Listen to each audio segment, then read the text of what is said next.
বন্ধুরা, আমার মনে হয় যে আমার এই ভিডিওটা মহা মহা গুরুত্বপূর্ণ হতে চলেছে। কারণ মুসলমানের সবচেয়ে গুরুত্বপূর্ণ যে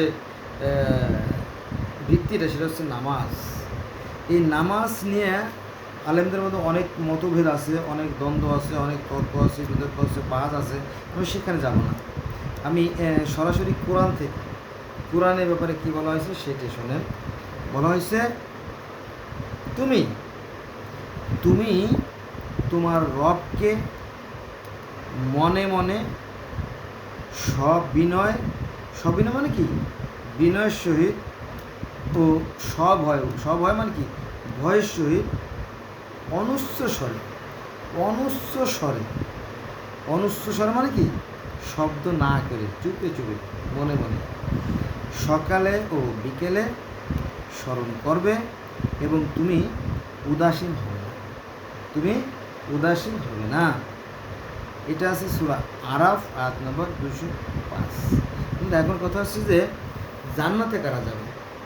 জান্নাতে তারাই যাবে যারা সৃষ্টিকর্তায় বিশ্বাস করে এবং সৎ কাজ করে। সৎ কাজ যারা করবে তারা এই জান্নাতে যাবে। এখন এই যে বিষয়টা আপনার ভিতরে যদি কারে ক্ষুধা ভীরু থেকেই থাকে, আপনার মধ্যে যদি ভয় থেকেই থাকে, তাহলে আপনার দ্বারা আর কোনো অকল্যাণ হতে পারে না।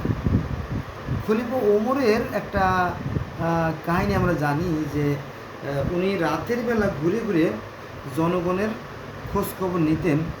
তো এক মা অথবা বাবা তার সন্তানকে বলছিল, কালকে যখন গরুর দুধ হবে তখন ওই দুধের সাথে আরও পানি মিশিয়ে তুমি বাজারে বিক্রি করে আসলে তুমি বেশি লাভবান হবে। মনে করেন যে 3 কেজি দুধের সাথে আর 2 কেজি পানি দিলে কি মজা না? মজা।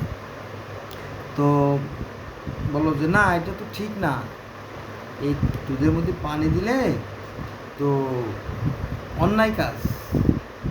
তো বলো অন্যায় কাজ আর ন্যায় কাজ সেটা কথা না, কথা হচ্ছে যে কেউ তো দেখতেছে না।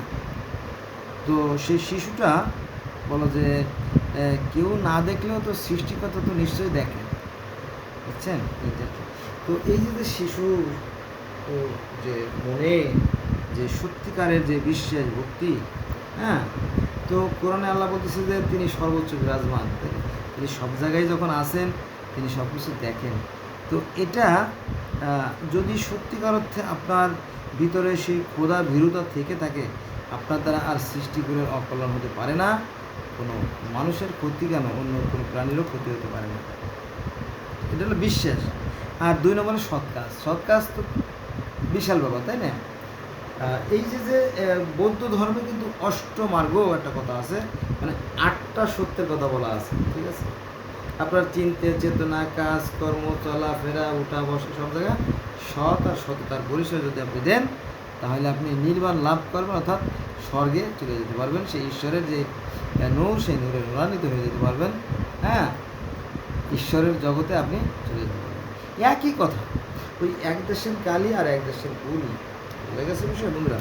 এই যে আমাদের মধ্যে যে দূরের সত্তাটা আছে, ভালো আর মন্দ, এটা আমরা বুঝি। হ্যাঁ, তারপরে অনেকে চালাক লোক আছে, তারা মনে করে যে আরে দূর, এটা কোনো ব্যাপার না। হুজুর কইছে না যে পাহাড় সমান পাপ করলেও কোনো সমস্যা নাই, কি সব পাপ মাফ করে দেবে আল্লাহ, তাই না?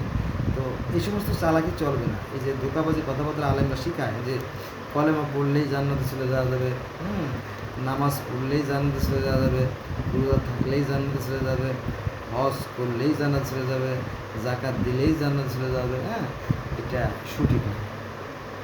আবার রসালো রসালো গল্প আছে, একটা গল্প বলি বন্ধুরা, আমরা সবাই গল্প শুনতে পছন্দ করেন। মনে করেন যে এক বৃদ্ধ স্বপ্নে দেখছে যে সে মারা গেছে। মারা যাওয়ার পরে কয়বরে তাকে রাখা হয়েছে।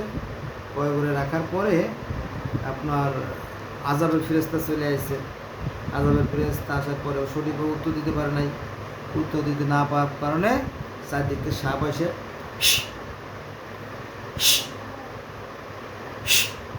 হ্যাঁ শো মারে, ঠোকর দেয়। তো রুটি আছে, একটা রুটি এসে সাপের ঠোকর ঠেকায় দেয়। আবার সাপে সবল মারে, ঠেকায় দেয়। এইগুলো দেখার পর উনি হঠাৎ করে ঘুম ভেঙে গেছে। ঘুম ভেঙে গেলে ওনার বুক ধড়ফড় করতেছে, হ্যাঁ হ্যাঁ কী দেখলাম কী দেখলাম কী দেখলাম, হ্যাঁ আমি তো উত্তর দিতে পারি নাই, সাংঘাতিক সাংঘাতিক। হ্যাঁ, তো তার নিজের স্ত্রীকে ডাকছে, যেহেতু হতাশ ছিলেন, হে বৌমা তাড়াতাড়ি দেখো তো তোমার শাশুড়িকে, ডাকছে। আমি কী স্বপ্নে দেখলাম? তো বললো যে আমি এইভাবে স্বপ্নে দেখলাম যে আমি মারা গেছি, কবরে আযাবের ফেরেশতা আসছে, তারপর আমার আযাব শুরু হয়ে গেছে, সাপে আমার ঠোকর দিচ্ছিল, রুটি আমার বাঁচাইছে। এই সমস্ত কথা যখন শাশুড়ির সামনে কথা বলতেছিল, সবাই প্রায় জ্বর হয়ে গেছে। তখন বেটার বউ বলছে, আব্বু, মানে শ্বশুরে বলতেছে, আমি একটা কথা বলি। বলো বৌমা। বলে যে আপনি তো কেউরে কিছু দিতে চান না, কিন্তু আমি না, ওই পাশের বাড়ির এক মহিলা আছে, উনি বিধবা, ওনার স্বামী মারা গেছে, ওনার পাঁচটা ছোটো ছোটো বাচ্চা আছে, তারা খুব কষ্ট করে, আমি ওই মহিলারে মাঝে মাঝে নিয়মিত রুটি দিই। হ্যাঁ, তো ও রে বৌমা, এইবার বুঝতে পারছি তুমি যে রুটি দিছো না, ওই রুটি আমারে হেফাজত করছে। হ্যাঁ, তখন বললো, না বৌমা, এখন থেকে আমি কৃপণ করবো না, যে কদিন বাঁচি দান ধ্যান করবো। তো এখন অন্য প্রসঙ্গে চলে যায়, সেটা হচ্ছে যে আল্লাহ বলতেছে যে আমার সৃষ্টিকে ভালোবাসে, যে আমার সৃষ্টিকে ভালোবাসে, আমি তা আল্লাহ তাকে কোরআনের হাদিসের কথা।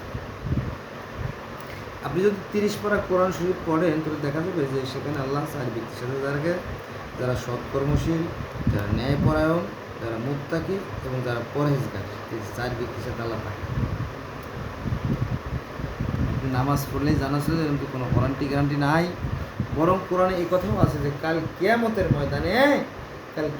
ময়দানে কিছু মানুষের আমল নামা তার মুখ শরীর ফেলে দেওয়া হবে, ঠাস করে, ওই আমলে কোনো কাজে আসবে না।